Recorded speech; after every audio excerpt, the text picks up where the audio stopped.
अस्सलाम वालेकुम नाजरीन और सामीन, वेलकम करते हैं आपको यूएई खबरनामा चैनल पर। उम्मीद करता हूं तमाम नाजरीन खैरियत और आफियत से होंगे। बढ़ते हैं आज की पहली खबर की जानिब। ट्रैफिक हादसे की जगह पर रश लगाने वाले अफराद को 1000 दरहम जुर्माना अदा करना होगा। तफसीलात के मुताबिक अबूज़हबी हकाम ने अवाम के लिए ट्रैफिक हादसे के मकाम पर हजूम के हवाले से नई वार्निंग जारी की है। ऐसा करने वालों को 1000 दरहम जुर्माने का सामना करना पड़ेगा, क्योंकि हजूम की वजह से इमरजेंसी व्हीकल्स, ट्रैफिक पेट्रोल्स और एम्बुलेंसेस को जाए हादसे पर पहुंचने पर दुश्वारी का सामना करना पड़ता है।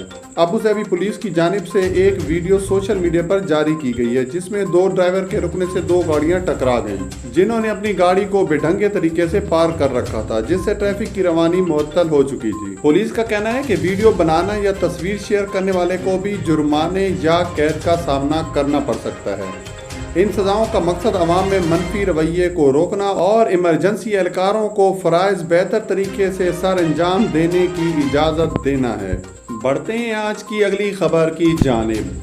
दुबई हुकूमत का बड़ा फैसला, 70 ममालिक से आने वाले मुसाफिरों को वीज़ा ऑन अराइवल पर क़याम में 3 माह तक तोसी कर दी। तफसीलात के मुताबिक दुनिया भर में ममालिक रवां साल मुसाफिरों के लिए सहूलियात में इजाफा करने लगे हैं।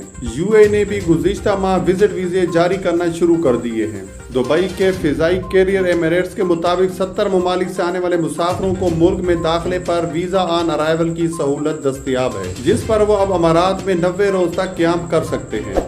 अगर आपके पास भी इन ममालिक में से किसी मुल्क का पासपोर्ट मौजूद है जिन ममालिक में दाखिले की इजाज़त है, तो आप भी पासपोर्ट पर वीज़ा ऑन अराइवल की स्टैंप लगवा सकते हैं, जिसकी मुद्दत 6 माह होगी और आप मुमलिकत में 90 रोज़ तक क़याम कर सकेंगे। अगर शहरियों का 90 रोज़ का वीज़ा इस्तेमाल हो चुका हो तो वो प्री अर्जेंट विजिट वीज़ा के लिए अप्लाई कर सकते हैं।